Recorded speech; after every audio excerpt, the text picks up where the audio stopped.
อว่าไปจ้าเจ้าอ๋อแม่ยังแก้วปลาแดงเจ้าแม่ขันแก้วฮะเจ้าแม่ขันแก้วปลาแดงอีกอะเจ้าปลาแดงไหนแม่ปลาแดงไม่อายเจ้าอ๋อฝนตกเอ้โอ้ฝนตกตั้งแม่วางนี่บ่เฮ็บตกโอ้โถผมมาทางปลาแดงของแท้ขนาดขนาดแต่ว่ามันซื้อที่มืดที่สุดเลยท่านโคแต่วันนี้ก็เป่งมานอนเนาะบ่เฮ็บตกปะโทตกบ่จุ่มบ่เย็นตะวุ่นมีกะมีท่านโอ้ถ้ามาเฮ็ดตรงนี้จะได้กินให้ทอบเนอะทั้งเพศนี่มันตรงมาท่านอันกะตัวมาฟังอยู่แค่นี้เด้อได้ยินใจว่าเพิ่นได้น้ำฝนอ่ะโอ้น่ากะจอมตองสันปะตองโดยหล่อนี่ตกนะโอ้ผมมาทั้งเพศของเพราะว่าเมื่อใดอ่ะเมื่อคืนได้ยินนั่นท่านอาจารย์อย่างตอนที่ออกรายการเดือดร้อนว่าฟ้าห้องโอ้ฝนเธอจะตกนี่เนาะโอ้ดีใจด้วยที่ฝนตกนี่โอ้ดีกะเจ้าโอ้ก็ได้ฟังทุกวันนะเจ้าชัดเจนดีเนาะชัดเจนดีเจ้าฟังเวลาใดส่วนใหญ่นี่ส่วนใหญ่ฟังเวลาใดเมื่อคืนก็ฟังอยู่เจ้าพระเจ้าก็ฟังอยู่บ่ายนี้ใครอยู่บ้านก็ฟังอยู่เจ้าโอ้ดีละกะยินดีเนอฟังตอนไปขอมาได้อ่ะได้ไปเดียวนี่ก็ดีละกันสาธุฟังเจริญปนสุขการนะพระครูจากจังได้จากแม่อายครับแม่สาวแม่อายครับอ๋อแม่สาวแม่อายฟังกันหลายเนาะโอ้หลายครับทางเมืองฝางพุ่นเวลาฝนบ่ตกกะแต่ว่านี่ฝนบ่ตกกะบ่ตกครับมีช่างเม็ดอีกมีช่างเม็ดเนาะมีช่างเม็ดกระตัวนี่ครึ้มเป็นหมอกเป็นควันนะแต่วันนี้แดดนะครับนี่แดดเยอะนะกันนี้ก็แดดเหมือนกันแดดเสร็จแล้วแต่ว่านี่ตกประมาณสักทุ่มปลาย2 ทุ่มนี่นะบ่ตกครับตรงนี้ปดโตโมแม่วางอย่างนี้บ่เฮ็บตกลูก็ตั้งจอมตองได้รอนี่ก็ปอจุ่มอยู่หมอกดับปิดฝุ่นนี่นะครับผมหมอกเอาใบไม้ตกเนี่ยใบสลีใบอย่างตกหมดเดี๋ยวนี้ที่ตามรายการตลอดเวลานะทุกองค์นะครับยินดีเนอะยินดีกำลังใจเนอะนมัสการครับสาธุเอาละมีเข้ามาเจริญปนไปสาเจ้าจากตังใดอยู่จากแจ้งหัวลินเมืองฝางเนี่ยเจ้าแจ้งหัวลินเมืองฝางก็มีแต่เนาะนึกว่ามีกันในเวียงเชียงใหม่นี่แปลว่าบ้านเป็นบ้านกันแม่เป็นบ้านบ้านเจงบ้านเจงหัวลินอีนะอยู่ในเขตในตำบลเวียงฮะกะอยู่ตำบลเวียงชัดเจนแม่อายุเท่าใดอายุ76เจ้าโอ้ชื่อหยังนี่แม่จันสีสุขาแม่จันสีเจ้าอ๋อดีละกะไผกดโทรเฮ้อเจ้าเมมไว้ในเครื่องโลฮู้จักเมมเหมือนกันได้บ่จ้างโน้ตไว้แล้วก็คือละอ่อนเขาแปลงเฮ้อกะเจ้าอ๋อดีแล้วเน้ออุ้ยโอ้คนเฒ่าฟังแต่เจ้านี่เจ้านี่เฮาไม่ได้เข้ารายการซะครับเจ้าเฮาเสียงเฮาบ่มีเหรอเข้าเจ้าก็ฟังจดอื่นนะเจ้าแต่เจ้านี่เป็นเทพบรรยายจัดเสียดายอ่ะแต่เจ้านี่ว่าจะเฮือตุลุงยองแตนกับซัมเปิ้ลซัมบัดลูกมาเหี่ยบ่ฮู้กำกัน ยินดีนะนื้อเจ้าไว้สาเจ้าอ๋อยินดียินดีดูดีมีสุขเนาะอันนี้อยู่เจงหัวลิ้นวะเจงหัวลิ้นเมืองฝางปุ่นเอาสายสุดท้ายก็เดี๋ยวจะอู้ธรรมะเจริญปอนเจ้าไหว้สาเจ้าอันนี้แม่ยังแม่เม็ดเจ้าบ้านเสาหินบ้านเสาหินฝางเจ้าเสาหินเมืองฝางแน่นหนาลูกแต่ไอ้โหอย่ามาปล่อยเปิดบ้านฝนตกเนาะตู่เหมาะปะโตโถนี่มันมีแต่ว่านี่มันมืดตำรวจจังก็เดียวสามแต่ว่านี่นะช่วยใส่ผ้าบันขับนะก็เดี๋ยวใส่ขวดส่งเคอรี่ไปมันเป็นเจือตกกะเจ้าโอ๊ตเอาแหมวัน2 วันนี้กำลังใจเนยเจ้ากับฟังทุกวันนะอันตอนบ่ายๆนี่นะดีแล้วอันคนเขานี่นะทำถูกนินทามันต้องมีในโลกไม่มีในโลกโอ้ไปมีใหญ่ใจละเจ้าเขามาเข้าทางธรรมะธรรมโมเขาก็ปล่อยวางได้นะเนาะใจเย็นไปเจ้าดีละกายินดีเนอะเจ้าโอทนาดีละทำงานไปโดยฟังไปโดยก็ขอบคุณทุกปิดเลินหลวงพ่อบ่วนใจหลวงพ่ออันพระครูสุจิตานุรักษ์ด็อกเตอร์หลวงพ่อประเดชพระคุณเจ้าคณะอำเภอฝาง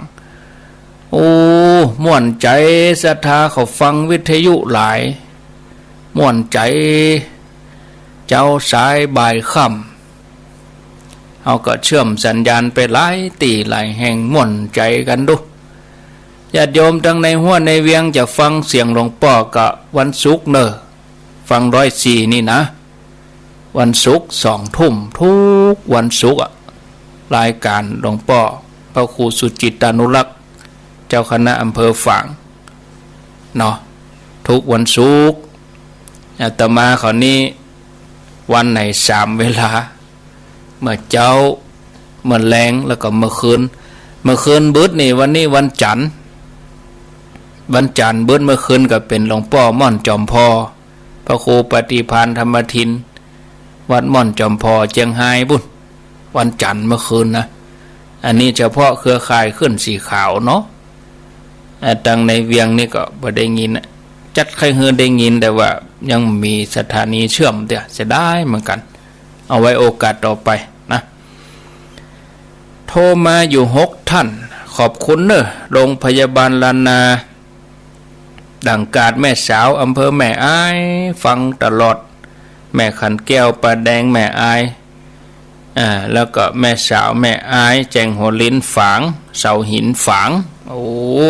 เมืองฝางนี่ก็ฟังกันนักเนอะเหนียวแน่น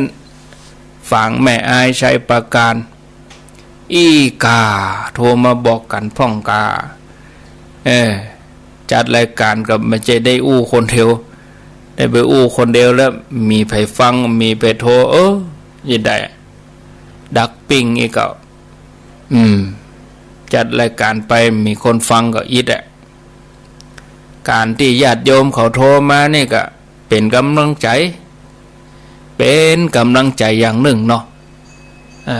ครูบาอาจารย์กุโตนที่เปิดมาจัดรายการนี้นะถ้ามีคนฟังก็ม่วนได้อู้คนเดียวคำถามของนายอ้ายสุอารามอยู่แม่สวยมีอยู่4 คำถามที่ 1ถามว่าพระโมคคัลลานะที่ปรากฏอยู่ในอนุรุทธะอนุพุทธะมันจะอนุรุทธะนะที่ปรากฏอยู่ในอนุพุทธะ80 องค์ก็คืออาสิติมหาสาวก80 องค์พระโมคคัลลานะกับมาลัยพระมาลัยที่อยู่ในธรรมาลัยโพธิโลกปื้นเมืองเฮาเป็นองค์เดียวกันก็ว่าคนละองค์เพราะตามตำนานตั้นกล่าวว่าต่างมีอิทธานุภาพเสมอกัน ถ้าเป็นองค์เดียวกันก็แล้วไปถ้าเป็นคนละองค์ท่านพระมาลัยเถระท่านมีภูมิลำเนาอยู่ที่ไหนท่านปรินิพพานไปเมื่อใดท่านเจ้าคุณมหาทรัพย์นรินทร์โทเปิ้นก็ตอบว่าคนละองค์กันเด้อบ่ใจองค์เดียวกันในธรรมาลัยโพธิท่านบ่ได้บอกไว้ว่าท่านบ้านเกิดเมืองนอนเดิมอยู่ที่ไหนบวชเมื่อใดไผเป็นอุปชานิพพานเมื่อใดเมื่อเขาบ่บอกผู้จัดรายการก็บ่ฮู้เหมือนกันถ้าไผฮู้กรุณาส่งข่าวเขียนมาพ่องเน้อจะขอบพระคุณอย่างมากเจ้าคุณมาทราบเปิ้นก็บ่ฮู้โดไผก็เขียนจดหมายไปบอกเฮาเปิ้นก้าถ้าเมื่อ2513แล้วเนี่ยแต่แปลว่าคนละองค์กันเนาะคำถามข้อที่2มนุษย์โลกกับสวรรค์โลกถึงสองนี้โลกไหนประเสริฐกว่ากันตีตอบอย่างนี้เพราะเหตุใดท่านเจ้าคุณมหาทรัพย์ก็ตอบว่าถ้าจะอู้ถึงความประเสริฐแล้วมนุษย์โลกต้องประเสริฐกว่าสวรรค์โลกอู้ถึงความสุขแล้วสวรรค์มีความสุขกว่าที่ว่าประเสริฐกว่านั้นเพราะว่ามนุษย์มีโอกาสได้สร้างความดีนักกว่าเจ้าสวรรค์จะหันได้ว่าพระพุทธเจ้าทุกๆพระองค์จะตรัสรู้เป็นสัมมาสัมพุทธเจ้าได้นั้นต้องมาตรัสรู้ในเมืองมนุษย์ในเมืองมนุษย์มีโอกาสได้หันไตรลักษณ์ไตรลักษณ์คืออนิจจังทุกขังอนัตตาสวรรค์นั้นหันได้ยากมีแต่มัวเพลิดเพลินอยู่ในกรรมคุณอยู่ในอารมณ์ต่างๆอันเป็นเหตุให้เกิดกิเลสตัณหาพระท่านก็เลยกล่าวว่าโลกสวรรค์บ่ได้ประเสริฐเท่าโลกมนุษย์คำถามข้อที่3ถามว่าพระโมคคัลลานะเป็นผู้ที่มีฤทธานุภาพมากแต่ก็ยังบ่พ้นโดนหมู่โจรบุกตีแต่ทั้งนี้เพราะกรรมของท่านจัดก่อนผมอยากทราบว่าท่านโมคคัลลานะท่านได้สร้างกรรมอะไรอย่างมาถึงมีพลังขนาดนี้แม้แต่ท่านผู้มีฤทธิ์ก็ยังหนีบ่พ้นท่านเจ้าคุณมหาทรัพย์นรินทร์โทก็ตอบว่าในอดีตชาติท่านโมคคัลลานะท่านถูกภรรยายุโยงให้ฆ่าป่อฆ่าแม่ผู้บังเกิดเก้าถึง2ที่เปิ้นตาบอดถึงแก่ความตายเมื่อเขาตายแล้วเขาก็ไปแจ้งกรรมในมโนหกโปนจากมโนหกก็โดนเขาฆ่าตายทำลาย10 ชาติเมื่อบวชเป็นพระก็ได้สำเร็จอรหันต์ผลกรรมที่ทำไว้ครั้งนั้นก็ยังบ่หมดเป็นเศษกรรมพอโทษแห่งการฆ่าพ่อฆ่าแม่เป็นอนันตริยกรรมเป็นกรรมนักต้องถูกหมู่โจรโดยฆ่าถึงแก่ความตายคำถามข้อที่4ถามว่านายกได้ไปขออนุญาตฆ่าสุกรกับเจ้าหน้าที่อำเภอแล้วทางอำเภอก็ได้ออกใบอนุญาตในการฆ่าสุกรให้นายกว่าให้นายกฆ่าได้แต่นายกกลับไปถึงบ้านบ่ได้ฆ่าสุกรนั้นด้วยมือตัวเองก็ได้ว่าจ้างให้นายขอเป็นคนฆ่าถึง2 คนนี้รวมจนถึงผู้อนุญาตใบการฆ่าสุกรคนไหนจะบาปนักกว่ากันครับเจ้าคุณมหาทรัพย์เปิ้นก็ตอบว่านายกกับนายขอเป็นบาปเท่ากันคือผิดศีลข้อที่1เหมือนกันเพราะศีลข้อที่1ท่านห้ามไว้ว่าฆ่าเองก็ดีใจให้ผู้อื่นฆ่าก็ดีซึ่งสัตว์มีชีวิตให้ตกล่วงไปก็ผิดศีลปาณาติบาตส่วนผู้ที่ออกใบอนุญาตนั้น ถ้าออกตามจำนวนที่กฎหมายเปิ้นตราไว้เท่านั้นตัวเท่านี้ตัวบ่เกินจำนวนบาปเพราะว่าผู้ออกใบอนุญาตออกตามคำสั่งของรัฐบาลที่เปิ้นอนุญาตบ่ได้สั่งเองแต่ถ้าเกินจำนวนที่ทางการกำหนดไว้สั่งการเสียเองกำหนดเสียเองอย่างนี้ก็บ่ปนบาปต่อไปเป็นคำถามของป้อนันทนนามสกุลธรรมลึกโอ้ธรรมลึกแต่โลนี่ลึกซึ้งโลนี่ป้อนันทนนี่บ้านเลขที่149/6ตำบลตาก้ออำเภอแม่สวยจังหวัดเชียงรายคำถามของป้อนันทนนี่มีอยู่4คำถามศรัทธาญาติโยมคำถามข้อที่1ถามว่า2ผัวเมียมีลูก2คนเป็นพ่อใจถึง2คนอ้ายปฏิบัติต่อพ่อแม่ถึง2เวลาพ่อแม่ต้องการอันยังก็ได้ทุกอย่างแม้แต่อยากกินของอันที่พอใจก็ได้ทุกอย่างแม้จะไปทางใดคนที่เป็นอ้ายก็เอาขี่คอไปบังฮื้อเตียวรับรองทุกอย่างคนเป็นน้องไม่ได้ทำเหมือนอ้ายมักอยากให้บวชก็เลยบวชไปปฏิบัติตามวินัยอย่างนี้2พี่น้องต่างคนต่างปฏิบัติต่างกันอ้ายกับน้องผู้ใดได้บุญอย่างใดนะเจ้าคุณมหาทรัพย์นรินทร์โทเบิ้นก็ตอบว่าได้คนละอย่างเนอะคนเป็นอ้ายได้บุญเพราะว่าอุปถากพ่อแม่จัดเป็นมงคลข้อที่ว่ามาตาปิตุอุปัฏฐานังการได้อุปถากพ่อแม่เจ้าโลกสรรเสริญถือว่าเป็นคนดีหู้จักบุญคุณพ่อแม่มีบาลีรับรองไว้ว่านิมิตตังสาธุรูปนังกตัญญูกตเวทิตาคนที่มีความกตัญญูหู้จักบุญคุณของพ่อแม่ทำตอบแทนเป็นลักษณะของคนดีควรคบหาแต่การทำความดีอย่างนี้เป็นการทำความดีประจำโลกเป็นเรื่องของคนทั้งหลายทั่วโลกเขาก็ทำกันนะควรทำกันถ้าบ่ทำเจ้าโลกก็นินทาการทำอย่างนี้ยังบ่เป็นเหตุให้พ้นทุกข์ในเกิดแก่เจ็บตายไปได้ส่วนน้องเบาเมื่อหันภัยในวัฏสงสารก็เลยออกบวชอันเป็นการสร้างความดีอย่างสูงสุดคือเนกขัมมะอันจะเป็นเหตุให้พ้นทุกข์ในวัฏสงสารจัดว่าเป็นการสร้างความดีที่อริยะเจ้าทั้งหลายทำมาก็เป็นเหตุให้สร้างกุศลจันปัญญาต่อไปคำถามข้อที่2ถามว่าคนที่มีทรัพย์สมบัตินักบ่มีทุกข์บ่ฮ้อนบ่เดือดร้อนประการใดถึงอย่างนั้นก็บ่ไปฟังเทศน์ฟังธรรมรับษาศีลอย่างสักครั้งบุญก็บ่สนใจบาปก็บ่ทำเวลาคนอื่นทำบุญฮือทานเขามาบอกบุญแกก็เอาไปฮื้อเอาไปหอมแต่บ่ได้จบเหนือหัวบ่ได้เอาใส่เก้าใส่หัว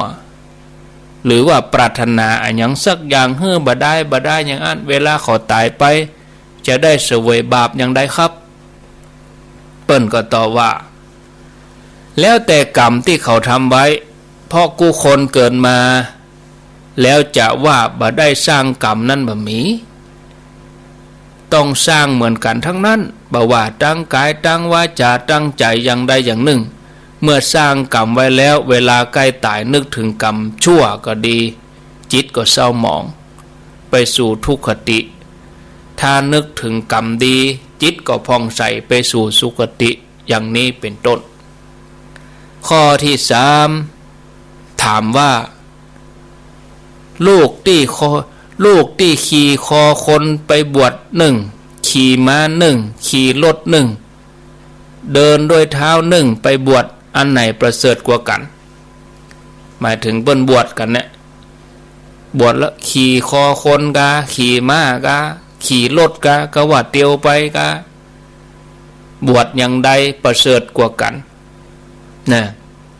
ท่านเจ้าคุณบอกกับว่าขี่อันยังก็ประเสริฐทั้งนั้นเพราะการออกบวชเป็นการดีบ่เสียหายอันยังแต่บางคนอาจจะเกิดว่าขี่ม้าออกบวชประเสริฐกว่าเพราะว่าพุทธองค์ตอนเป็นเจ้าชายสิทธัตถะออกบวชนะขี่ม้าสำเร็จเป็นพุทธเจ้าจะเข้าใจอย่างนี้ก็บ่ถูกต่อใดเพราะคนขี่ม้าออกบวชสมัยนี้ก็มีเยอะแยะบ่หันสำเร็จมรรคผลอะไรอย่างซึกออกไปเป็นฆราวาสก็นับบ่ถ้วนฉะนั้นการออกบวชจะออกไปโดยวิธีใดนั่นบ่สำคัญอยู่ที่ว่าบวชมาแล้วห่ำเฮียนศึกษาปฏิบัติดีก็ศึกษาดีก็อันนี้ประเสริฐเอาตัวนี้เป็นตัววัดไม่ใช่เอาวิธีการเอาการปฏิบัติของคนบวชข้อที่ 4ถามว่าผู้มีจิตศรัทธาไปเอาไม้อ้อยจ้างมาแปลงไม้งามก็คือไม้กำต้นโพไม้กำสีบางคนก็ว่าไปฆ่าต้นไม้อื่นมากำไม้สีไม้ต้นนั้นก็กลัวตายเหมือนกันเขาว่าบ่ได้บุญผมก็ว่าทำมานักแล้วขอตั้นมาหาตอบเพื่อหายข้องใจกำตัวท่านมหาเจ้าคนมหาทรัพย์เปิ่งก็ตอบว่าต้นไม้นี่เป็นอนุปาทินกะสังขารที่บ่มีใจคล้องง่ายๆก็คือบ่มีจิตบ่มีใจเมื่อต้นไม้บ่มีจิตอย่างนี้มันจะกลัวตายได้อย่างไรเป็นการเข้าใจผิดหากว่าต้องการอนุรักษ์ประเพณีก็ควรจะตัดเพียงกิ่งของต้นไม้มาแปลงไม้กำบ่จำเป็นต้องตัดต้นไม้จะเป็นการทำลายป่าจบศรัทธาญาติโยมเนาะคำถามท่านละ 4ก็เป็น8ข้อพอเวลาก็ประเด็นนี้4:33 นาทีเราได้แหมท่านหนึ่งอันนี้เป็นคำถามของพระคุณเจ้าเนอะพระสุวรรณมังคโลพระสุวรรณมังคโลพระสุวรรณฉายามังคโลเปิ้นอยู่วัดกิวขุมพูอำเภอเจียงคำจังหวัดเจียงไฮ้เดิมเนี่ยเป็นจังหวัดเจียงไฮ้นะแต่บัดเดี๋ยวนี้เป็นจังหวัดพะเยาอำเภอเจียงคำนี่แต่ก่อนเปิ้นขึ้นอยู่กับเจียงไฮ้ลูกเปิ้นก็หามาแยกเป็นพะเยานี่นะพระคุณเจ้าพระสุวรรณนี่ก็ถามมาอยู่3คำถามนะคงจะตึกพระคุณเจ้าพระสุวรรณนี่เนาะถามข้อที่ 1ภิกษุสามเณรประดับตกแต่งด้วยดอกไม้ของหอมแล้วเวลาอาบน้ำก็ใช้สบู่ถูตัวมักมีเจ้าบ้านนาติเตียนว่าผิดศีลข้อที่ 7นัจจคีตะแต่งเครื่องสักการะบูชาด้วยของหอมทำไมถึงเป็นอย่างนั้นมีความหมายอย่างใดท่านเจ้าคุณมหาทรัพย์ก็ตอบว่าสำหรับเครื่องสักการะบูชานั้นท่านบ่ได้ห้ามเพราะเอาสักการะบูชาพระพุทธกิเลสของท่านบ่เกิดแน่นอนและยังเป็นประโยชน์แก่ผู้ทำคือดีใจที่ได้สร้างความดีต่อสิ่งที่ได้สักการะบูชาจิตเป็นมหากุศลส่วนที่เอามาประดับตกแต่งตัวเองนั่นก็ผิดเพราะเป็นเหตุให้เกิดกิเลสตัณหาอันเป็นเหตุให้จิตใจเกิดความกำนัดยินดีเป็นแห่งจูงใจเป็นราคะเหตุนั้นท่านถึงห้ามไผ่ทำก็เป็นอันว่าผิดศีลข้อที่ 7นั่นแหละข้อที่ 2การปาดผ้าสังฆติของภิกษุที่ถูกต้องนั้นควรปฏิบัติอย่างใดเต้าที่ผมหันถ้าเป็นการสังฆกรรมหรือว่าทำบุญในวัดเปิ้นก็ปาดสังฆติถ้าเป็นการทำบุญในบ้านเปิ้นก็บ่ปาดแต่บางท่านนิยมว่า นอกวัดหรือในวัดก็ปาดสังคติมีความจริงอย่างใดครับอันนี้เปิดก็ตอบท่านเจ้าคุณมหาทรัพย์ก็ตอบว่าตามที่หู้มาในสมัยเก่าสมัยก่อนการใจผ้าสังคติจะต้องใจปาดไปกุฏิกูแห่งถึงกับเจ้าบ้านอู้กันว่าอยากรู้ว่าพระองค์ใดเป็นพระหรือเป็นเนนก็พอที่สังคติองค์ใดบ่มีสังคติถึงจะตรวจไงเจ้าบ้านก็ต้องเข้าใจว่าอันนั้นเป็นเนนโค้งดีเหมือนกันเป็นการรู้ว่าเป็นพระหรือเป็นเนนได้ถูกต้องแม่นยำแต่จะได้รู้ว่าเป็นพระเป็นเนนที่ถูกต้องแต่ตกมาถึงสมัยปัจจุบันคณะสงฆ์บางจังหวัดก็ประชุมตกลงกันว่าถ้างานเกี่ยวกับสงฆ์ในบ้านอย่างงานศพพ่องบ้านใหม่พ่องบ่ต้องเอาสังฆติไปถ้างานตั้งอยู่ที่วัดหรือว่าทำกันที่วัดก็ให้เอาไปทุกรูปดังที่ท่านหันมานั่นถูกต้องแล้วแต่พระบางรูปปาดไปกุฏิท่านก็คงจะหัวเก่าสมัยโบราณจึงบ่ทำถูกกาลเทศะช่วยเตือนช่วยบอกท่านจะได้รู้ระเบียบพูดถึงวินัยแล้วถ้าที่วัดเก็บผ้าไว้ปลอดภัยดีบ่หายเข้าบ้านบ่เอาไปก็บ่ผิดถ้าหันว่าบ่ปลอดภัยจะหายเอาไปติดตัวไปเสียดีกว่าข้อที่3เปิ้นถามว่าการทำประทักษิณศพให้แก่ผู้ตายที่เคารพอย่างพ่อแม่บิดามารดาบางท่านก็แนะนำให้เวียนซ้ายอยากทราบว่าอย่างไหนถูกหรือว่าอุตราวัตเวียนซ้ายตอบว่าเวียนซ้ายคือเอาซ้ายของผู้ที่เวียนเข้าหาศพผู้ที่ตายอย่างนี้ถูกถ้าเอาขวาของผู้เวียนเข้าหาศพนี่มันบัดถูกเป็นการเวียนเทียนวันศีลวันมาฆวิสาขะต่างหากให้เข้าใจตามนี้ถ้าเวียนศพให้เอาซ้ายของผู้เวียนเข้าหาศพถ้าไปเวียนเจดีย์วิหารก็เอาด้านขวาเข้าหาเจดีย์วิหารหมายถึงขวาคนเตียวคนย่างนั่นแหละจบศรัทธาญาติชมก็คงพอดีเวลาเนาะวันพุธนี่ก็จะเป็นคำถามของเนนเนาะแล้วก็คำถามของโยมมีแหมหลายอยู่ญาติโยมเปเลอะคำถามนะแต่ว่าพอเวลาเราจะอู้ไปก็เดี๋ยวติดเวลาเนาะจัดโยมจะอู้จาก็เจริญปอนเวลาแถมประมาณ22 นาทีแต่กี้ที่96ก็บ่ได้ปั่นเวลาให้ท่านเขาโทรยกมาที่เพะเมืองฝางก็แม่แจ่มก็อันนี้เขาเข้าใจกันเนาะช่วงเวลาของเฮานี่เขาจึงมีเปเลอะมาอยู่ด้วยกันนี่4 โมงถึง 5 โมงนี่0998366322ก็สำหรับ104นี่ก็เข้าภาษาไปได้สักติดเขาจะไปรวมกันที่วัดไฝหินรูปแบบกิจกรรมอย่างใดนั้นก็ค่อยว่ากันแถมกรรมเพื่อตอนนั้นมาก็คลี่คลายแล้วก็โรคโควิดนี่นะเนาะ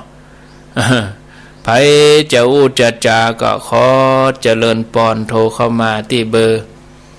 0998366322 0998366322มีเข้ามา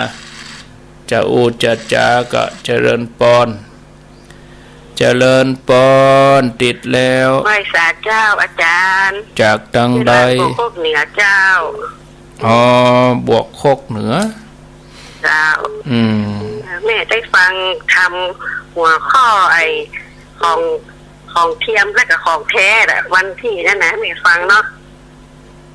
อาจารย์อธิบายทำทางโลกและทางธรรมได้ดีมารวมกันได้ดีอาจารย์เอาว่าไปเรื่อยๆดีจะได้ว่าไปอันนี้ว่าเป็นเรื่องเดียวกันนะฮะอันถ้าได้ดีเข้าใจง่ายอ่ะไม่เห็นเข้าถึงธรรมะข้อนี้ได้ดีน้ำตาแม่โตนี่เนาะแม่ปลื้มใจในคำอธิบายอ่ะอธิบายธรรมของอาจารย์นั่นนะแม่ก็ขอบคุณคำชิ้นเนี่ยนี่เจ้าอาจารย์น่ะเป็นสิริคุตตะนะเป็นผู้นำทางแสงสว่างเข้าหาพระพุทธศาสนาบวกโคกเหนือเนาะเจ้าอนุโมทนาไม่ขออันจะไปกับอาจารย์นี่นะวันเดือนพฤษภาเนี่ยแม่จะไปที่วัดไกลอยู่เอาใกล้ๆก็ก้อยโทรไกลไปแจ้งอย่างแม่เพราะแม่ดิแม่ก็เอาเบอร์เธอเบอร์อื่นนะโทรมาเบอร์โทรของแม่มันโทรมาไม่ได้อนุโมทนาไกลๆก้อยโทรแม่ก็ได้อยากที่ทำอ่ะมาอู้ตัวแม่ตัวพ่อแหละเปลี่ยนความคิดกันแม่จะบอกเบอร์โทรที่เปิดแต่ขอว่าเป็นแม่น่ะ062-916-0414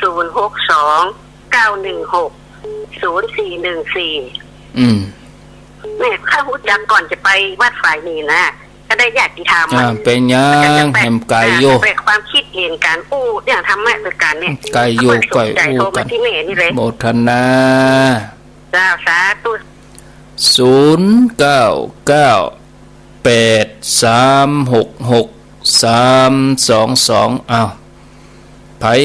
มีหยังจะอู้จ้าก็โทรเข้ามาแลกเปลี่ยนกันอู้จากันอมมะนาวนี่ ผ้าบะนาวเป็นแว่นมันจุ่มคอญาติโยมทั้งหลายบะนาวเปิ่นเอามาตานฮื้อแล้วก็ซอยเป็นแว่นที่เอาใช้น้ำอุ่นก็ใส่ไปที่เขาเป็นแว่นอมเขาก็เอาเป็นแว่นอมไปเจริญปอนเจ้ากรรมสการเจ้าน่าจะด้อยแม่จงดีเจ้าแม่จงดีเนาะจงดีอยู่เมืองฝางพระเจ้าจะถามพระอาจารย์ว่าไปปฏิบัติธรรมครั้งหนึ่งพระเจ้าก็บอกเคยหันเสื้อนะมีท่านหนึ่งเพื่อนจะใส่นุ่งขาวห่มขาวเนาะทองสบายแล้วก็เพื่อนจะเอาอย่างกับผ้าสังคติสีขาวมาปาดที่ไหล่มันจะมาเกลืออย่างเข้าใจก็ว่าแม่ยิงไปยิงเจ้าก็ได้นะกะมาถ้าเปิดทำเนี่ยมันเป็นอย่างไรก็เปิ้นก็เป็นผ้าสบายผ้าปาดมันเป็นยังก็ได้ใส่สบายแล้วก็เอามาอย่างกับผ้าสังคติปาดลงจำก็ได้มันเป็นยังเจ้าเพราะว่าเขามีคนมาถามมาขอมือคำตอบมันก็ได้นะก็แปลกนั่นอย่างแตงแบบเหมือนเปิ้นอย่างยังอั้นเนี่ยแล้วเขาก็ตื่นเหมือนเคยอยากถ่ายทำเนาะก็ยังจังฟ้อนเปิ้นยังมีผ้าสบายก็ค่ะคือว่าใส่สบายแล้วเอานั้นปาดลงเห็นกำเนี่ยใส่มาเป็นยังอะไรกันน้องก็ไปเป็นยังก่อนเนาะเป็นยังเนาะเป็นยังเจ้าพอเขาที่ต้องเปิดต้องคืออะไรเนาะก็คือการแต่งตัวนะกะแล้วแต่การแต่งย่องแล้วเนาะเป็นยังเขาก็บาหันสักเสื่อยกันเนาะสาธุเจริญปอนเจ้ากับใบสาเจ้าท่านอาจารย์จากดังได้จากแม่ยานวลแม่เมาต้นจุ่มอำเภอฝางเจ้าแม่เมาต้นตุ่มเจ้าอำเภอฝางเจ้าฟังชัดเจนดีกาเจ้าฟังชัดเจนดีเจ้าสถานีวัดพระบาทอุดมนะเจ้าฟังตลอดเนาะเจ้าฟังตลอดเจ้าดีแล้วฟังไปเลยคนมาฟังมาเป็นกำลังใจให้ท่านอาจารย์เจ้าแม่ฟังเวลาใดแม่ฟังตอนเย็นนี่ก็ฟังตอนกลางคืนก็ฟังแล้วตอนเช้านี่แม่ฟังเพราะว่าแม่มารับเมื่อคืนแม่มารับเมื่อเช้าอย่างนั้นตี 3 ตี 4เนี่ยอนุโมทนาเจ้าไหว้ศาลสาธุเจริญปอนเจ้าโทเมื่อมกรามันติดมีนานี่เนาะปดโทถึง3 เดือนก่อนนี่ปดทบแม่ดึงหัวจานคุณก็เชื่ออยู่ที่ไหนอยู่ทางซ้ายเรืองเพลง จันทรายหลวงเจ้าก็ได้เมื่อแรงก็ได้ที่มันการเปิดจันทรายหลวงฟังขึ้น104กะมัน104ก็ชัดแล้วรู้ชัดแจ๋วดีก็เจ้าชัดกะเข้าห้องก็ชัดแม่ดูต่างจันทรายหลวงเพลงอ่ะดูต่างฟังเนาะม่วนที่กับฟังกับเสียงกันน่ะมันก็บ่โทษแม่ถึงบ่ติดก็ติดแล้วโลประเด็นนี้วันนี้ถ้าบ่ใช่วันศีลไปใส่บาตรซึ่งบ่ติดแต่เต็งเอากาคือเนี่ยก็พยายามนะแม่ว่าถึงว่าที่เขาพยายามมีโค้ดมา3เดือนแล้วนะติดอยู่เจ้าติดอยู่โมทันนะถ้าตัวลุงยองนี่ติดบ่อยเฮ้ยหมอเลยกดปุ๊บติดปั๊บเลยแม่เขาเป็นแม่เชียวกันอย่างอันกะ60 ปลายเลยกะอันก็แม่เชียวกันลูกสาวสาวน่ะกะ60 ปลายแล้วกะ60 ปลายแล้วกะ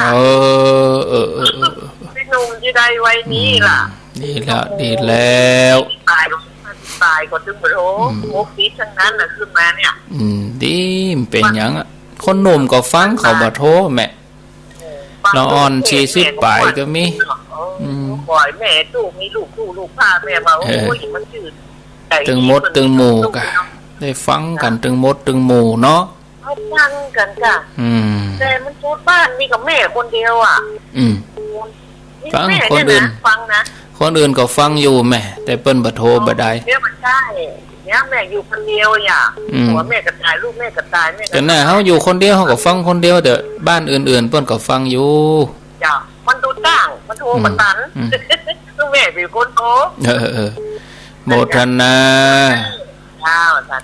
สาธุเจริญปอนเจริญปอนโทษจากนายสันต้นมือครับโอ้ไอ้สันต้นมือทำวันนาโน่นครับหวานคนจ้างสีกายที่เจ้ามาคุมบ้านเขาเจ้าดำบ้านเลยตื่นได้ครับหวานตุ่มเข้าบิณฑบาตก็จัดที่นั่งที่อย่างให้เหมาะสมสีกายตุ่มก็จัดวัดน้ำบ้านเลยก็เดี๋ยวจะอู้ให้ฟังเนอะฟังในวิทยุสาธุเจริญปอนไม่กระเจ้าจากที่ไหนเป็นการลูกเป็นอย่างมันเนาะจนเนาะเราก็อยากให้อู้อ่ะนี่กะมันหวานดีอ่ะท่านโตมาเป็นยังแต่ละข้อก็ลึกๆดีอ่ะเนาะอันนี้แม่4,000กะแม่4,000เจ้า4,000ร่องอ้อนะเจ้า4,000ร่องอ้อนี่แหละฟังทุกๆเวลาเลยทุกๆองค์นั่นแหละแต่ไหนกับฟังหมดทั้งหมดดีอ่ะหมดดีเนาะคือมันสบายใจนะแม่ก็อยู่คนเดียวไงอยู่กับลูกแต่ว่าอยู่ห้องคนเดียววิทยุเป็นกู้มันอย่างไรไปลูกมาก็ยิ้มมือตัวเก่าเหมือนกันนะแน่นอนกายิ้มแย้มแจ่มใสหาสิ่งนั่งแม่เอาไปยิ้มอีกก่อนอารมณ์ดีมันสบายใจเนาะเราไม่ต้องไปคิดอะไรอย่างทำมันนี่ดีที่สุดก็พอละก็แบบเที่ยวหันไม่ดูเจ็ดฝุ่นเจ็ดอย่างเพราะมันเป็นฝุ่นไงแน่นอนกานั่งสบายดีดีแล้วดีแล้วก็กลัวนะมากล้าไปไหนลูกมันเลยไปไหนไปไหนจะนั่นแม่เน่าอ่ะก็ไปเตื้อแม่เนาะอันตรายมันช่วงนี้เอาก็ไปเตื้อตอนนี้ยังกินเขาก็ซื้อมาอ่อนแล้วสบายใจอยากกินยังก็บอกเขาหายดีแต่ราคามันน้อยอยู่มันถึงหายไปที่น้อยเท่าน้อยนะแม่นมากน้อยที่เต่ามันพองดีทำปฏิบัติไปดีกะขออนุโมทนาสาธุ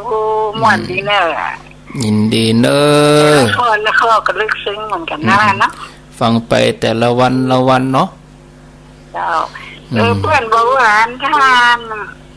ถ้าไปวัดสายหินอีกค่ะบอกกันนะเนาะ เนื่องจากเข้าภาษาแล้วแม่วานเขาไปตัวเลยว่ะเดี๋ยวเขาจะปามไข่นะเอาไข่ปามไปเลี้ยงสัตว์ยังไม่ได้ถามมันท่านเลยเราคนนี้ไปมือไปมูนี่ไปด้วยกันตึงมูกันไปด้วยกันตึงมูทั้งโมปุ่นได้ไปไก่เนาะไปมดอากาไปมดกระมอนดีแล้วคนมีนักการกระโหลกไม่มีแล้วเพื่อนก็ยาหายแล้วกะเนาะทำลายหมดแล้วกันเนาะเรียบร้อยแล้วอยู่อันเมินกับข้าอยู่บะเมินก็เหมือนยังเหมือนโรคฝีดาษเหมือนอหิวาแต่ก่อนนะแม่อันตอนลูกชาเนี่ยยังเป็นการหูหายไปเลยการหูเลยมันมีโรคนั่นน่ะอันนี้มันสื่อมันรุนแรงเกินแต่ละอันนี้มันรุนแรงเกินไปมันน่ากลัวเหมือนกันนั่นอันนั้นไข้หวัดโรคค่ะเนาะไม่ใช่ว่าต้องอกต้องใจอ่ะเอาอยู่ธรรมดาของเขาไปมันจะเกิดขึ้นก็คือกับของเราแล้วแม่น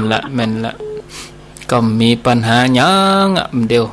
คนเอามันดึงไปเหมือนกันทั้งนั้นเลยแน่นอนขอให้อยู่มีความสุขทางใจก็ดีแล้วนะอนุโมทนาโดยสาธุสาธุกันไปแสดงความคิดความหันนอเจริญปอนสาธุเจ้าจากดังใดจอเจริญเจ้าแม่ไอ้มาแล้วจอเจริญกูเตือฟังกับแม่เดี๋ยวนี้แม่เปิ่นเสียไปแล้วเจ้าได้ฟังคนเดียวแม่เสียไปเมื่อใดแม่เสียวันที่24กุมภาเจ้าอายุเปิ่นต่อใดอ่ะ83ก็3เดือนเจ้าแสดงความเสียใจด้วยเนาะเจ้าถ้าว่าอยู่กับธรรมะก็ทำใจบ่ได้เหมือนกันนะเจ้าเคยอยู่ด้วยกันดีๆอยู่เจ้าอยู่เปิ่นก็ล้มเปิ่นจะกินน้ำอ่ะเจ้าร่างกายเปิ่นบ่ไหวเนาะเจ้าสุขภาพตัวเขาก็ทำเต็มที่เขาก็ทำบุญเพราะนั้นเปิ่นยังจวนนั้นคนตีอันไปตุยตีวัดพระบาทอุดมอ่ะเจ้าเปิ่นว่าเนี่ยถ้าเปิ่นนั้นถ้าอาจารย์เปิ่นมาแหมนะจะไปตัวแม่ก็แม่จะไปอยู่รู้อีว่ะอินดูเปิ่นแต่เจ้าเป็นยังเขาก็ตั้งใจอยู่เลี้ยงกายตายเลี้ยงวิญญาณเจ้ากินตานเฮอเปิ่นเนอะเจ้าทำบุญเฮอเปิ่นเนาะเจ้าโมทนาสาธุเจ้าสาธุเอาแต่อีกก่อนบ่ได้บอกเบอร์รู้นี่แปลว่าญาติโยมเขาจำเบอร์ได้หมดรู้นี่จำเบอร์ได้หมดดูวันพุธจะบอกเบอร์โทรศัพท์0998366322นะเขียนไว้ขอบคุณเนอที่โทรมา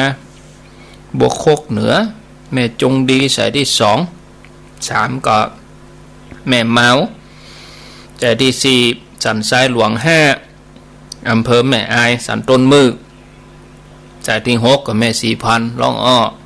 อยู่ในเวียงเนาะสายที่7จอเจริญอำเภอแม่อาย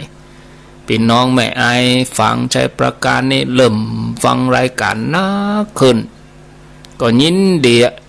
สถานีวิทยุเผยแพร่พระพุทธศาสนาคนฟังนักขึ้นม่วนอกม่วนใจเนาะ